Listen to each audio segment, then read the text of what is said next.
Hello, I'm Brian Fox. Welcome to I Hate Rock Music. And today I want to talk about Terry Kath from Chicago. Those in the know that he was one of the greatest guitar players who ever lived. And even Jimi Hendrix remarked that he thought Terry Kath was better than him. And Terry Kath is an astonishing guitar player. And of course, there's been a lot of speculation over the years about what the possibilities were if Terry Kath had formed a rock band of his own. And apparently at the time, even Columbia Records, even though they signed the group because they were so impressive live, spent a lot of time trying to talk Terry Kath into dropping the horns and being in a guitar-oriented rock band, which of course makes a lot of sense in 1969, 1970. That was a prevalent form, and they could have had a lot of great success. And it makes a lot of sense on paper. And there's a lot of evidence for what Terry Kath could have done on his own. And certainly his low, gravelly vocals would have been an interesting focal point in a power trio. And so that wouldn't have been any kind of liability. And then, of course, he contributed to the writing of a lot of Chicago tunes. And the Chicago tunes are certainly all over the map. But it seems like when you look at songs like Chicago's interpretation of I'm a Man and riffs like that, Terry Kath was fully capable of putting together material for a straight rock band, perhaps a power trio. And then we have some glimpses of the fact that certainly there was a lot of appeal for Terry Kath and all the capabilities to do something like that. We have the freeform guitar piece on the first Chicago album that really shows that, like Hendrix, he was just in love with the sounds that a guitar could make and all the noise and feedback and free-form guitar, as per the name. So that gives us a glimpse of what the possibilities were if he chosen to go in that direction.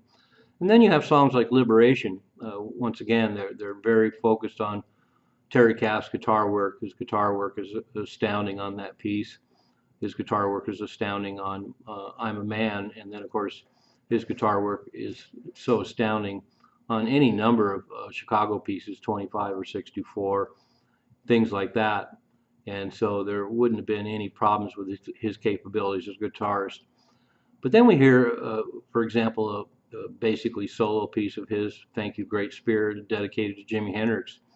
And we also get a glimpse of the fact that he could have done pieces with layered guitar much the way Jimi Hendrix did. And in fact, he approximates a lot of Hendrixisms in that song in tribute. But it shows that he was capable of taking a piece and layering all kinds of different interesting guitar parts together, much the way that Jimi Hendrix did. And so it would have been fully capable. And so it certainly doesn't look like he leaned that way. He staunchly defended Chicago as a horn band. He stayed with them until his death and cranked out a bunch of Chicago albums. And it's kind of disappointing that he didn't see the possibilities of maybe doing a record of his own on the side while still doing Chicago, because I'm sure there was plenty of people putting that bug in his ear about doing a rock band of his own, particularly a trio where he could really stretch out. And it doesn't seem like he had the taste for long improvised guitar extrapolations like Hendrix was famous for. But like I say, he obviously didn't necessarily have that inclination, but he was fully capable of doing it. And so it seems like a real missed opportunity that people like me continue to dream about, the whole idea of a Terry Kath power trio. His vocals would have been great in that format, and there's any number of drummers and bass players, including the rhythm section of Chicago, that could have pulled this off. But pretty much there's a whole pantheon of people that probably would have been willing to play with Terry Kath. I don't want to really get into speculations about what a Terry Kath rock band would have been, but I definitely still drool at the possibilities because he's just so amazing a guitar player. And it's just doubtless that there wasn't a lot of people trying to talk him into doing something like that. But it's obviously something he wasn't interested in, and it's very unfortunate. But I still dream about a Terry Kath experience. It really would have been one for the ages, and he truly is one of the greatest guitar players who ever lived. The fact that he did as much as he did with his unique playing, his incredible playing. He didn't use that many effects.